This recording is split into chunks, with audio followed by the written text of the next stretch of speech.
Bad Eye Bears fans, another edition of the Chicago Bears podcast coming your way. Pat the Designer, Jason McKie in the building. Good, man. Baby. I feel great, man. I got a mic. I got the setup. I'm official. Look at like a ref with a whistle. Your internet is technically coming in perfect. It's coming in. You guys aren't. Podcast. You and EO ain't roasting me talking about your audio, man. Hey, your audio. We never talk about you. We just give you a little nudge in the right direction, dog. We do. Teamwork. Hey, we got a lot to get into on today's episode, man, because these rankings from executives and coaches and scouts have come out. ESPN has really been breaking this down. And I think it's a very interesting theme that you start to see as you go through these rankings. We got to break down why or why not it could be important to the Bears this upcoming season. And could it be something that holds this Bears team back? We'll talk about all that and more on today's episode of the Chicago Bears podcast. Hit that like button, subscribe to the page, leave a 5-star review. Y'all know what to do. Today's episode is brought to you by the Advantage Dealer Group. Find your next Chevy, Toyota, or Acura. Drive off in under 60 minutes or they'll make your first car payment. Also brought to you by the Hard Rock Casino in Northern Indiana, located 30 minutes from Soldier Field, exit 6 right off of I-80-94. Mac Main in the building. What's going on, Brody? How you feeling? Summertime shy. Nothing better. Bro, it is nothing better. Nothing. But for a coach, it's summertime practice. yeah. And you have not gotten cool weeks. This got to be feeling a little bit like Florida practices. I'm telling you, bro, I've been getting, smoked. The black shirt was a poor choice. I'm blending in. Luckily my hat is gray, so I could, so you can actually see me. But no, it's been fun, man. Summer's been good. Practice is going well. Got a couple joint practices coming up, so excited for that. And just grinding, man. Radio's going good. We talking lists. It's list season. Yeah, it's big list. The past few weeks, but we got to talk about it. So let's do it. I asked this to I think it was to Tyler and Jack. I think it was. Which is better and or worse in your opinion? List season or mock draft season? I like mock draft season is probably worse. Mock draft season is worse. After a while, it's like, hey, man, I feel like we always get to the end of mock draft season and it's always wild. It's like, this dude's going, who was the number 1 overall pick, might go 32nd. Yeah. And then, the draft kind of plays out exactly how we said it was going to play out. The rumors start swirling, the rumors swirl. He doesn't know his left from his right, all kind of stuff. Yeah, I get you that. This is an interesting list that I thought ESPN doing this and breaking down by position, and there's one position on here that we will have to bring up because he probably will be on here at some point. But the executives, the coaches, and the scouts ranked the top 10 players, and they're still going through this list at every position. And let's talk about if there's a theme here for you. Looking at the first one, quarterback. Number 1, Patrick Mahomes. Number 2, Josh Allen. Number 3, Joe Burrow. Number 4, Lamar Jackson. Number 5, the 2nd overall pick last season, Jaden Daniels. Number 6, Matt Stafford. 7, Justin Herbert. 8, Goff. 9, Jalen Hurts. And 10, Baker Mayfield. Shout out to Baker Mayfield breaking all of the stigmas, though. Shout out to that. You look at this is the interior defensive lineman. I won't go through everyone. Chris Jones is 2. Jalen Carter coming in 3. Real quick there. Someone else that the Bears could have had there. The tight end one I think is the most interesting. You don't even got to go down the list. The number 1 tight end, according to execs in the NFL, Brock Bowers. I feel like that's a little disrespectful to some of the names on the list, but Brock Bowers, the number 1 tight end in football. J-Mac, the theme here, all players that Ryan Poles passed on to go out and take other pieces that, let's be real, just haven't panned out and had nearly that success. I talked about one player you got to add. They haven't done the edge rushers yet. You've essentially passed on Jaden Daniels in the Offensive Player of the Year, which could work out for you. You passed on Jalen Carter, who was the Defensive Rookie of the Year. Jaden Daniels, Offensive Rookie of the Year. And then you passed on Jared Verse as well, Defensive Rookie of the Year last year. And Brock Bowers, who's now being voted by coaches and execs as the number 1 tight end. J-Mac, is this something that concerns you with the decision-making? Not to say the Bears took bad players, but that you took the other guy. I think when you look at it, it's not concerning to me because the jury's still out on the guys he did pick. You got to really – if you're really going to do this, you got to, when their career's over, put their resumes side by side and look at their careers as a whole. Just because you got a guy that jumps out the gate in Jaden Daniels doesn't mean he's going to have a better career than Justin Fields. Now, the start has been good. Caleb Williams. Or that's what I mean. You went back. Yeah, I went back. What am I doing? Caleb Williams. But, is Jaden Daniels, is he a front runner? You know what I'm saying? And, new system, we talk about Caleb Williams, new system, new coach, new everything, different infrastructure, good offensive line, second year. Jaden Daniels, second year as well, but I think the infrastructure that he was put into, having a good offensive coordinator like Cliff Kingsbury, didn't have necessarily a ton of weapons, but I think having a coordinator, like I've been saying all along, that understands what it takes based upon his skill set to make him successful week in and week out, he did those things. So look at the dysfunction that Caleb had to be under each and every week. Not each and every week, but here in Chicago last year, it was tough. It was tough for him to succeed in that situation. But he did. He had some success. But I think judge these guys when their career is over and put their resumes up against each other and then make the conclusion of whether or not, how their careers panned out. I think when it gets tough, when I look at that list, is we're talking about these guys all on separate teams, right? We're talking about these guys one's in Oakland or Vegas. That's still weird to me. It's crazy. They've been the Vegas Raiders for like 5 years. It's still weird to me. Yeah. The one's in Vegas, right? One is in Washington, and this is not. I don't want this to come off as I don't like the players Ryan Poles selected. I do believe with Ben Johnson, Rome Odunze is going to be one of the best wide receivers in football. I do believe Caleb Williams is going to be one of the best quarterbacks in the game. I do believe that Javon Dexter takes a heck of a step this year with and Darnell Wright as well, both of those guys, with the new coaching staff in place and the new scheme and the new utilization of their skill sets. But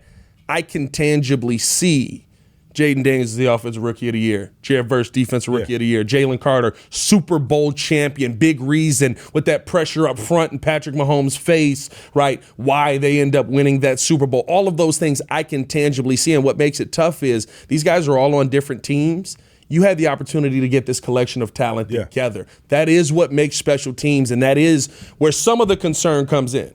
Yeah, I understand that. But like I said before, it's how their career is going right now. Yeah. But you've got to judge it as a whole. You know what I'm saying? Still a lot of work left to be done, for Javon Dexter, for Caleb, for Rome, who I feel is just getting started, having an adequate coach, a coach that's done things at a high level in this league, a coach that's wore the same cleats that you've wore, ran the same routes that you're going to be asked to run, and Antoine Randall, I think, and having a track record of development. How big is that? How Huge. big? Because, last year, Huge. Chris Beatty is somebody who's regarded as a very good wide receiver coach. Well-respected in this league. But you're going from Chris Beatty to Antoine Randall, who it's not just, hey, I'm a good coach and I know what to do. Hey, I've ran this route. Yeah. I've caught this ball. Yeah, and I think it's the developmental aspect. You look at, and I've got to go back, and I don't want to just start throwing things out there, but you look at Antoine Randall, the guys who he's developed in the league, right? He's helped develop Jameson Williams. Yep. He helped bring along Amon-Ra St. Brown. I think he did a great job with Tim Patrick, who a lot of people were kind of like he's done. Just look at he was a part of an offense, right? Yes, Ben Johnson is the head. He's the figurehead, and when you talk about the Detroit offense, we always talk about Ben Johnson. Yeah. But there's a lot of pieces to that offense, right? Receivers played a critical part in that offense, and Antoine Randall was the head coach of that receiving room. You know what I'm saying? So being able to develop guys, but not just develop them, to make sure that they're playing consistently at a high level, like we saw Amon-Ra St. Brown, like we saw Jameson Williams making the splash plays, the explosive plays. Having a guy who was a former player who can relate to a lot of the situations that you've gone through, not just have ran the same routes that you ran, but has lived the life. But also from a coaching standpoint, has the ability to coach and develop, I feel like is invaluable, especially with the young receivers that we have. Now, we know Coach Beatty had DJ Moore back when DJ was in Maryland. Yep. So he had his fingerprints on DJ at an early age, but at the same time, it's, the track record in terms of Randall and what he was able to do with Ben Johnson within that system that they had there in Detroit. Yeah. It's just exciting. It makes you overly optimistic for this receiving core. Yeah, and it's not a slight to Chris Beatty. Listen, we liked Rome Odunze last year. He didn't catch the football enough, right? And there were some passes that were thrown well over his head. Yeah. But we liked what Chris Beatty did with our wide receivers last year. We just didn't get the ball to them enough in the situation because of how the team was built. And I think that leads to this question, J-Mac.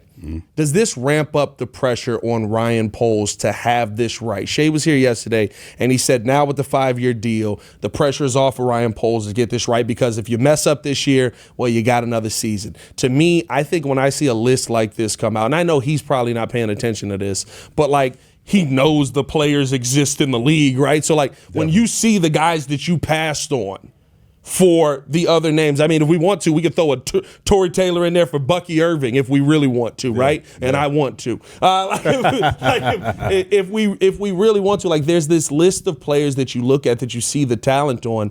I think it raises the pressure for Ryan Poles, where Ben Johnson and this coaching staff has to hit, because there's other guys who are developing at a much quicker rate than the players you've selected, and that's going to start to look bad as we get into this new regime. Yeah, without a doubt. I think, it's in the NFL, yes, he's got an extending contract, so it's he's going to be here for the foreseeable future, right? But at the same time, it's still a win now. For me, it's win now. You've added pieces, you brought guys up in free agency, you got the coach that you wanted, he's got the staff in play. And, it's win now. Yeah. Like, this ain't a rebuild, right? You're 15-36. It ain't good enough as a GM, right? Regardless of what you inherited the first year back in 2022. And you revamped that entire roster. So now you got the coach you want, right? You got the quarterback that you wanted. You starting to put in place the roster that you want. This is your image. This is your roster. So if you don't win this year, like I said before, I think I said it last week, what is the excuses? Yeah. What's the problem? Where did you go wrong? And a big key piece is to what you're saying, right? Where'd you go wrong? Development, right? You look at all these players around the league, like you said, who the Bears had an opportunity to bring here to Chicago, that's thriving right now, right? Yes, guys' careers are going to take off at different moments or at different times, right? But at the same time, if you have a Javon Dexter, a guy who you brought here to be a key piece to this defense, and he's not progressively getting better, or he's not having that breakout year like a Jalen Carter, then those questions are warranted, right? Did we take the wrong guy? Yeah. You know what I mean? And do I have the right coach in place to bring out that potential that we saw in him when we brought him here to Chicago? Yeah. Same thing with Rome. Rome, I mean, should be. I mean, if I don't have the right coach in place in Antoine Randall to develop Rome into being one of the upper echelon, and I'm not going to say tier 1, but at least tier 2 receivers in this league. I say tier 1, he was drafted top 10. But I'm just saying, like, you should be tier 1. Top 10, you should be tier 1. But it depends on where you're at in the system, right? If DJ Moore is going to be 1, Rome has to be that 2. And I'm saying if you're a 2, you're not going to be a tier 1 guy. Tier 1 guy is like the number 1 receiver within that offense. But if I have that expectation of Rome, well, then I got him. Where's the development? I've got the coach, right? The head coach, offensive-minded head coach. I've got the position coach. If Rome doesn't take that next step, did we take the right guy? Yeah. That goes back to your point. It's so interesting. I think that, this season, the one thing that will help those steps, and I do believe, right, this is, again, I keep saying this is not an indictment of, what these guys' careers are going to be. It's where they're at right now. Yeah. You can tangibly see other guys are better. Definitely. The thing that I think is going to help the most with that, though, is when you look at the interior offensive lineman list, you've got a guy in the top 6 in that list in Joe Tooney that you brought in, and you've got a guy in Drew Dahlman who also received votes from these guys who are in the executives, the scouts, the coaches, who are going out there and saying, listen, like, yeah, he may not be the best center in football right now, but he's a top 10 guy. He's one of those top interior guys that you have to look at, and so we have to respect what he does. That, to me, is going to be more impactful than anything we've seen, because, J-Mac, like you saw with your teams that you played on here in Chicago, like, it starts up front. You guys had Dawgs up front who were willing to move the pile that opened things up for guys like you and Thomas Jones. Mm-hmm. Yeah, I think it's everything starts in the trenches on both sides of the ball, right? But it's, I look at, we're talking about Joe Tooney's on that list, right? His ability as a football player is one thing, right? But I think with this team and where this team is now, like, his ability to be a multiplier, not just in terms of the way he blocks in the run game and in pass protection, but he has to be a multiplier in the locker room. He has to develop into a leader. Because let's not get it twisted. Like, a young quarterback, you got a young team, right? And we keep talking about it, right? Who are the leaders?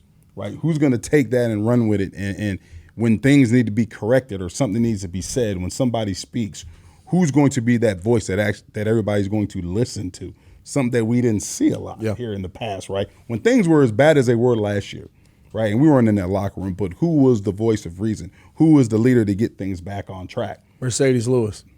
How did that go? How did that go? Shout out Big Dog. I love Mercedes Lewis. Big Dog. I do too. It's no disrespect. It's just that was. But like I said though, it's different. And like, you know, I like Mercedes too. Played a lot of games in this league, but it's different. Like, I mean, if you're not, you're not on the field. That's what I'm saying. Yeah. You know what I mean? And I think it's the same conversation about Ryan Bates last year when Tevin Jenkins told us he was the loudest voice in that locker room. It was like, oh, wait, and it's like he's the backup, right? Like, and when you have a guy like, and I keep bringing up Joe Thuney, right? And you know he may not want that role, but at the same time, I think you're put in that position of leadership anyway because guys are looking at the success that you have had, right? Not only as a player, but in terms of getting rings on your finger from at two different organizations, the Patriots and the Kansas City Chiefs, right? They understand you've been a part of organizations that know how to win. You've been a part of organizations that understand what consistency is, right? Putting a productive product out there on the field. You've been a part of that, right? So we need you to not just to bring your ability as a player. We need you to bring that pedigree, that formula into the locker room. You know what a good winning Super Bowl culture looks like. We need that in our locker room because we don't know what that's like. Yeah. We haven't been around that. We've been in a locker room that there's been obvious questions about culture. Players have come out and said it last year in press conferences. The culture is bad, right? Everything's bad. Like, we don't understand what's going on. We don't understand the calls. I wouldn't have made that call. I don't know what he was doing.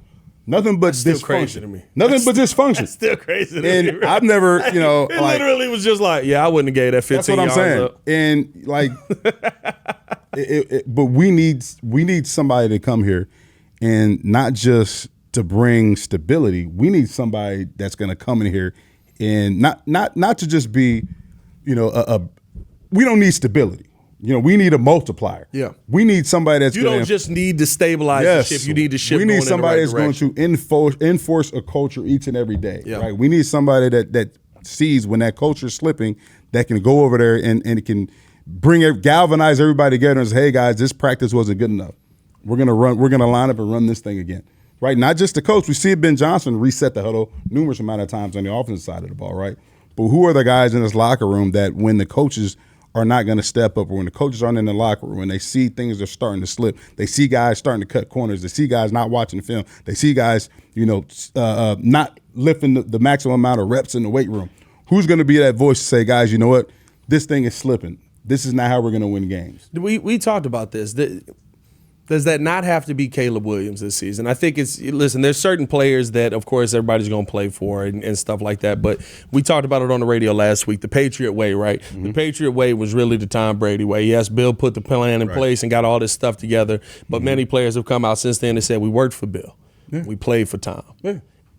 Does it not have to be Caleb Williams who's the one being the driving force? I love Joe Thuney. I'm glad that he's here. I love Grady Jarrett. I'm glad he's here. Mm-hmm. I think that they are loud voices in that locker room. They can be leaders in that locker room. But the leader of this team has to be Caleb Williams. Yeah, 100%. I mean, he's going to be one of the leaders regardless, if he wants that title or not. We don't need 8 of them, by the way. We don't need 8 captains on it. Do you need 8 captains on the team? No. Captain's the job. But listen, when you're the quarterback, you're thrust in a position of leadership regardless of if you want that responsibility or not. Right. So he's got to be one of those guys. Vocally, he should be one of those guys like, hey, guys, this ain't good enough. You know what I'm saying? Yeah. You got to be that voice. But you also got to have, like I said, Joe Thuney, I think, has got to be one of those guys as well. Yeah. And when you look at this team, like I keep saying, the dysfunction that we had, you have to be vocal. You have to get things back on track. And it can't be the coaches. Like, at the end of the day, I can look back at our team like we didn't play for Lovey. We played for each other. Yeah. You know, I was more worried about missing a block for Thomas Jones, more so for Lovey. I wouldn't worry about missing a block for Lovey. Yeah. I was worried about missing a block for Thomas Jones. I was worried about missing a block for Olin Kreutz, for Fred Miller, for John Tate, for Roberto Garza, for Ruben Brown. Yeah. You know what I mean? For Desmond Clark, for Musa Muhammad, for Bernard Berrien. We played for each other, right? We cared about each other's success more than our own. And until you have that type of culture, until you have that type of mentality as a player that my teammate's success is more than my personal success, you'll never be good. I think that showed, like, I put the video on Twitter, right, like, of the Arizona game. And Rex threw it. I'm sorry, that was a crazy interception they threw. Rex threw a crazy interception. There was nobody anywhere near it. But it was, I feel like you got the feeling of the teammate success where it was like, hey, we struggling, but we got a defense that always can get us back in the game. We got a team that can go out there and make plays for us. I see you sprinting down the side to make a tackle because I can't let him get in the end zone because we got a team that can get us back here. Like, that's the kind of vibe that I do feel like you just, not to say they weren't playing for each other, but it did feel like it got very individualistic last season. Yeah, and that goes back to the culture. Yeah. You know, what is the culture? And that, like I keep saying, that's a word we throw around. You know, you throw it around. We got to have a good culture. Every coach, we got to have a good culture. We got to have good men in this locker room. But how is it being enforced? How is it being established? How is it being built? And if the coach doesn't lay out that foundation, but the player and the players aren't upholding that, well, you don't have anything. You don't have culture. You don't have nothing. You have dysfunction, and we saw that. Getting back to some of these young players developing, did y'all have anybody on your team that Lovey really impacted who maybe was there before and it was like, okay, like he's solid, but he's not who he ended up becoming? It's tough. I mean, there was picks that there was a lot of young guys on y'all team. Yeah, we had a lot of young guys, and there was guys that were drafted high. Yeah, that I would say not necessarily lived up to the expectations that they envisioned them to live up to. Yeah, it's tough. I mean, I think it's different. Like, I mean, this game is so different now. Guys' careers are going to take off at different moments. Yeah. You see Sam Darnold, throw out that name. Everybody, he was a bust. He's a bust. He's terrible. Goes to Minnesota, gets in the right infrastructure, gets in the right system, put weapons around him, and bam. It's about to get bad real quick, though. He got that money, though. Shout out to him for getting that money. He got paid. Shout out to him for getting that money. He got paid. It's about to get bad. That offensive, right? He said, hey, good offensive line and dominant receivers, I don't need that no more. Playing inside, shoot, let me take my talents to this cold weather. He took the bag. He took the bag, man. So, hey, you got to take the bag. Yeah, you got to go. You don't get that many bags in the NFL. I think he really had no choice, too, because they wanted, Yeah, they were going to put JJ in place 100%. So he didn't have a choice. I think what's going to be very interesting this season to really look at, though, is, the development of those top pieces, especially I look at a guy like Brock Bowers and him already being voted the number one guy wouldn't have irritated me. It's probably the one that I literally would be the least like, whatever. You went a different direction. If you didn't go draft a tight end this season, does this put the pressure now again on Ryan Poles to say, hey, look, y'all want to go Colston. That's great. Hope he pans out. He is I'm not going to say he's the same kind of talent that Brock Bowers was. I think we all kind of knew Brock was going to be this dude. But Colston is that wide receiver type of tight end. Does it put the pressure on Ben Johnson and on Ryan Poles even more so to say, hey, don't miss. Yeah. That's one you can't miss. Yeah, it's always pressure when you're drafting guys in the first round. Like, they got to pan out. 10. Top 10 especially. We keep doing it. Like, you got to be that guy. You got to be a difference maker. Yeah. You've got to impact this team. You got to be a starter, first of all. You know what I'm saying? Yeah. So, you're talking about Colston, a guy who, like you said, there was opportunity to take different guys at that spot. You took Colston because, that was Ben's guy. Yeah. Ben had to have him. I think a lot of people thought we were going Tyler Warren in that spot. That's what I'm saying. Yeah. You had Tyler Warren in that situation too, but based upon us taking him, Colston was a better fit for this offense and what Ben would want to do with him in this offense. Now, I want to see how long it's going to take Colston to get on the field in training camp because I feel like, Are you concerned about his second-round pick thing at this point? Yeah, I'm concerned about a lot of things. We're 7 days away, Yes. J-Mac. Yes. And our second-round picks haven't signed. Now, again, I think Caleb signed day before camp last year or 2 days before camp, something like that. So it kind of went down to the wire. But there's starting jobs that could be available to these guys. Colston Loveland could win a starting tight end job. Colston Loveland is signed. I shouldn't say that. The Luther Burdens, Colston is more of an injury thing. The Luther Burdens, the Ozzie Trapillos, Shamar Turner's, like, there's jobs available. Yeah, and that's the thing. When you're whole new system, whole new scheme, right? You got new players, right? So everybody, not just the rookies, but everybody in its entirety is learning new systems on both sides of the ball. Yeah. Even special teams, because Coach Hightower probably implement some different things that he didn't run last year. So everybody's learning, right? But at the same time, if you're not in that lineup, and it's one thing to be in meetings and to go through an install and to hear the verbiage and the terminology and actually get mental reps on the football field, but it's a lot different from actually going through the play and actually running those plays that you're actually, installing in meetings. It's totally different because there's no bigger teacher than getting reps and getting experience, right? Yeah. And your opportunities are what they are. Like, there's only a limited amount of reps that you're going to get in training camp, and then the season's going to be here before you know it. We saw a guy that didn't get reps in training camp last year in Karanamagaji, and then we had to set him out there to the Wolves, and what happened? You know what I mean? Like, I just worried, I think they're going to sign. I hope they'd help Ozzie with a little chip this year. I mean, That's they literally think, just put Ozzie on the edge and figure it out. That's what I'm saying. But it's like those guys, and I think they will be, but I just think, with Colston's situation, I think those guys, the second-round guys, are going to get signed, right? I'm not really worried about those guys. Colston, I'm worried about, like, how long is this injury going to linger, especially with a guy that we're counting on. Because he needs to get those reps, right? You're talking about being a big team that runs a lot of 12 personnel. Well, him and Cole Kmet, they got to get their chemistry built up, right?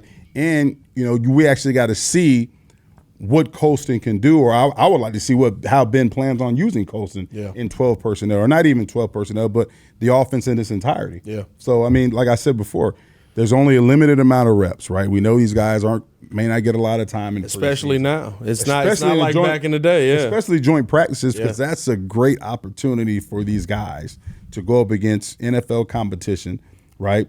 Other players besides your own each and every day, but it's a good evaluation period as well for the guys to see exactly what do we really have in Colston. Where do you stand on what we're seeing with these second-round picks? Because I think this is incredibly interesting, and it's probably one of the more under-talked about things in sports right now. Because people are kind of like, yeah, it's going to happen, but, like, somebody's going to sign. You got 2 guaranteed contracts from the second-rounders.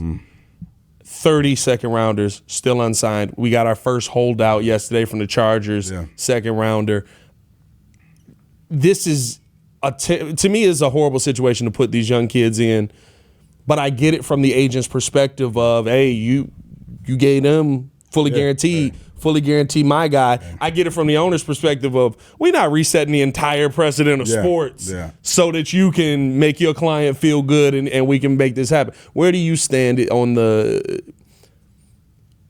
this getting done, I guess is the best way. Like, do you feel like it's going to be one of these guys is going to have to cross, for lack of a better term, the picket line and sign a non-fully guaranteed deal that's still the regular second-round pick deal, which is still a good deal? Yeah. Or is it going to be, hey, we're going to have 30 holdouts heading into training camp? I think things are going to get done. Guys are going to sign. At the end of the day, I mean, I'm for the player. I want the player to get the money. Yeah. I want the player to get the guaranteed money. Injuries are a big part of this game, and you don't know what contract will be your last. So you got to maximize your earning potential when you can, and this is the first opportunity that these young guys have to do so. Yeah. But at the end of the day, I think, after a while, it's somebody's going to crack and sign that contract because they want to be able to get into camp, right? To get acclimated to a new system, their new teammates, a new way of doing things. And, you got to be out there. And the earlier out there, the more you're making plays, the better it is for you earning that second contract. Is it dangerous to try and go this route as a pick, kind of? Not to say, I mean, I think the players know his business, right? And so it's not like they're going to look at you sideways for not being out there, but it is kind of you're missing out on valuable opportunities to further your career, to get you to the next contract. Right. And I know sometimes we think in terms of, well, he's got a long career, so of course he's going to get to that next contract.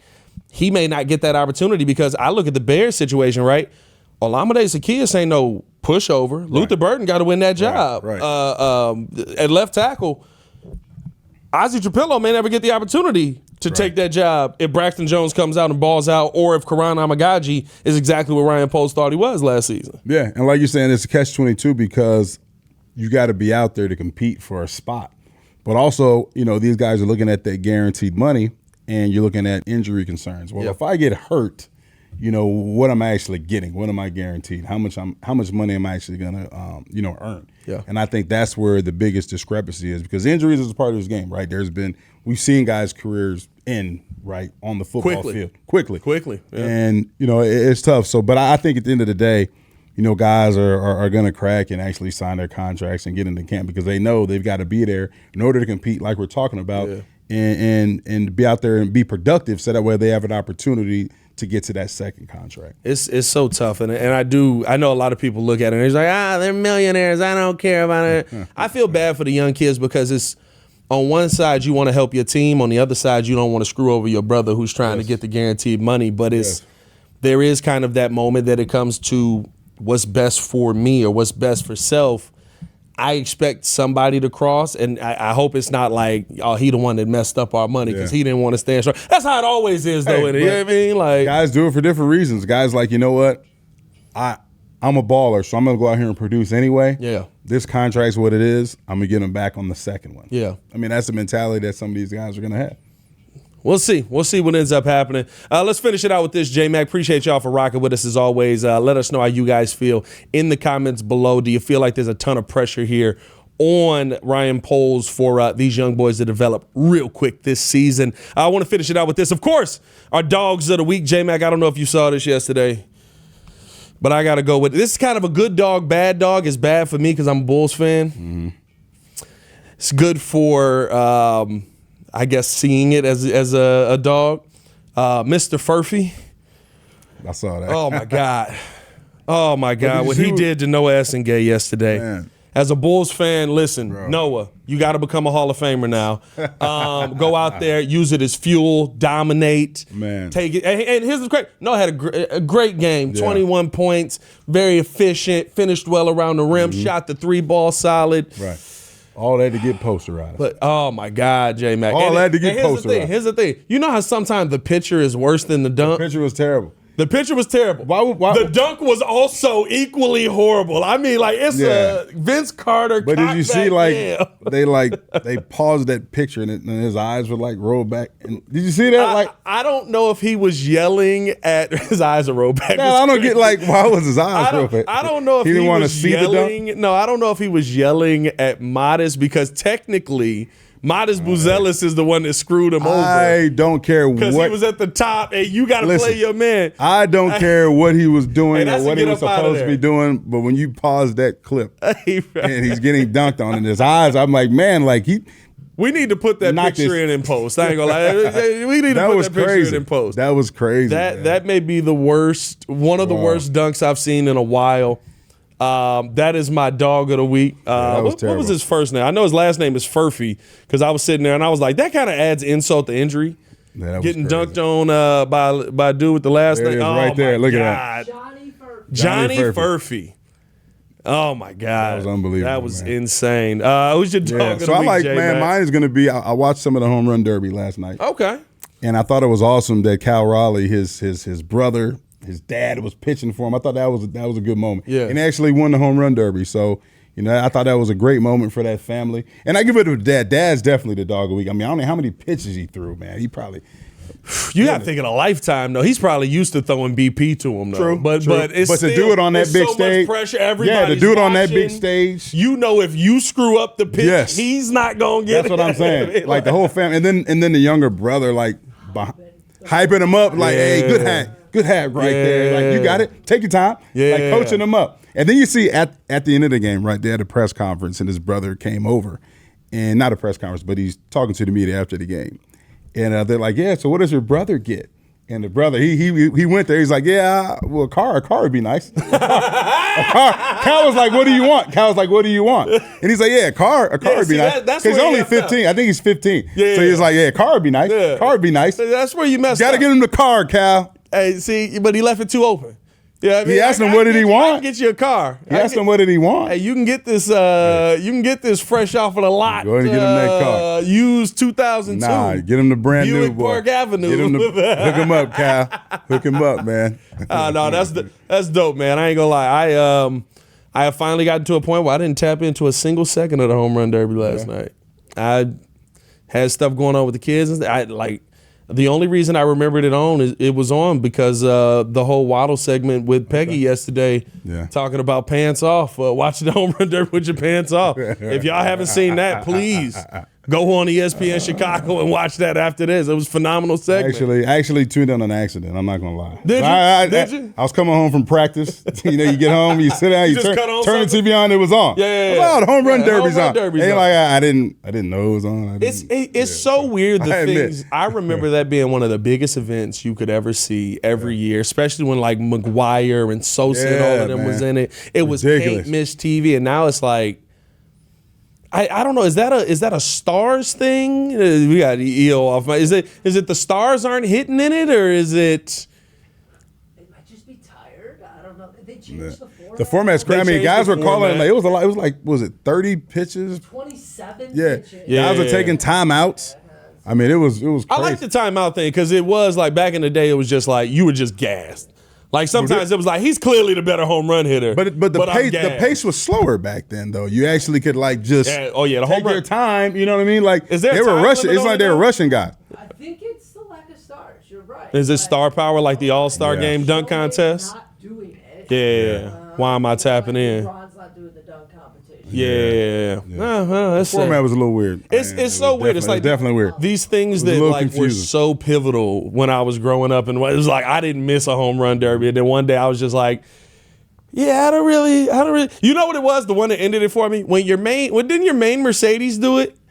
From the White Sox, didn't he do it? And then it was just like, all right, we just putting people in there now. Like, it's the same thing with basketball though. Like with the dunk contest. Yeah, when Jordan and Dominique Wilkins was going at it, like you were tuned in. Now, like Vince Carter, obviously. We're getting a G League dude. That's what I'm saying. We're getting the Mac McClung. Yeah, like I'm not even. He be dunking that thing, but it's like he do. But I can't remember the last time that I've actually been excited about a dunk contest. Like Zach LaVine and Aaron Gordon. That was the last time. That is one of the 5 greatest dunk contests of all time, and 1 and 2. Like it was insane to watch. The greatest dunk. Who's the greatest dunker of all? Vince time? Carter. Yeah, it's not even a question. Vince jumped over a human being. We're on the same page. Yeah, Vince jumped over a human being. Well, when Vince put his whole forearm and hung on the rim. And that one was crazy, but I feel like there are guys now that could do that. Back then, it was crazy when we saw it. He set the precedence for it, though. Like, it was never done. Now I feel like there's a bunch of guys they probably could jump high enough to get the arm in the rim. I think didn't Nate Robinson do that? He ended up doing the arm in the rim, which is crazy for Nate's height. But I think now. Also, those things are made for kids. I bet you 12-year-olds still are obsessed. Definitely. Somebody said that, but I think what was different was like the people I was watching it with weren't kids and they were losing their mind. Like I feel like now adults are like, nah, I mean, it's on. A thing happened. Right. Like when Kobe did it and stuff like that. Like adults were losing their minds at it. It wasn't just kids. But it's crazy how. But it was a lot less to watch too. Yeah, it's crazy how the All-Star game back in the day was like, I can't see Luka every night. Yeah, the prestige of pretty much the entire landscape of All-Star games like has gone down. Yeah. Like the Pro Bowl and the Pro Bowl games, like guys playing dodgeball. Hockey might have fixed it. Yeah, hockey. I like that might format. Have fixed it. I like that format. You gotta bring a little bit of I'm gonna rep my country. Hey, you gonna rep your country? We gonna go to war into it. Yeah. The NFL Pro Bowl games. Why not just you got dodgeball? You got this. Go ahead and put a spades tournament in there too. People always play some talk spades about, like you know what I mean? mean? Play some spades in there or something like. People always talk about the All-Star game in basketball is the worst. The Pro Bowl is horrible. Terrible. It's not even a game. It's not worth. You got quarterback. You got quarterback accuracy. All that. Some of those things are cool, but at the end of the day, it's like, and then the amount of alternates that take place in the Pro Bowl. Yeah, you're not getting the main guys. Fourth alternate, like I'm a Pro Bowl. Like you got 0 touchdowns on the season, but you're a Pro Bowl. I'll be honest with you, Jay. Pro Bowl don't mean nothing to me no more. Pro Bowl, not like when people say you got a Pro Bowl accolade or people say you got a All-Star game appearance. Now it don't mean nothing to me no more because it's like that's cool, that's fun, hey, great. Mr. Trubisky's a Pro Bowler. Exactly. I've seen it. I feel like Coach of the Year now too. Yeah. Nagy and different guys that have won it. Yeah. I don't know about Coach of the Year. I don't know if y'all couldn't hear that. EO said that's how he feels about Coach of the Year now. I feel like Coach of the Year is still.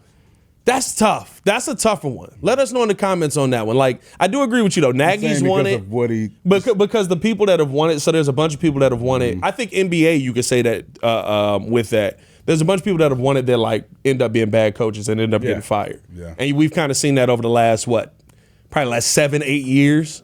There's guys that have won Coach of the Year, and it's like, oh, he's not a good coach. He had a hot season. Get him out of here. Like that. So I guess I can see it from that point. NBA is horrible. I think the last, outside of Rick, or not, who just won it this year? JB Bickerstaff, maybe? JB Bickerstaff, I think. But outside of that, like, Kenny Atkinson won it. All the Coach of the Years, I think, for the last 6 years have been fired. Yeah. Like right after, like, oh, good job, appreciate you. Get showed. We got a little off track on that one, but hey, man, we appreciate y'all for tuning in and showing love. You said Johnny Furphy? Johnny Furphy, your mama. Y'all stay safe out there, Chicago. Bear down, one love for Jason McKie, your boy Pat the Designer. Peace.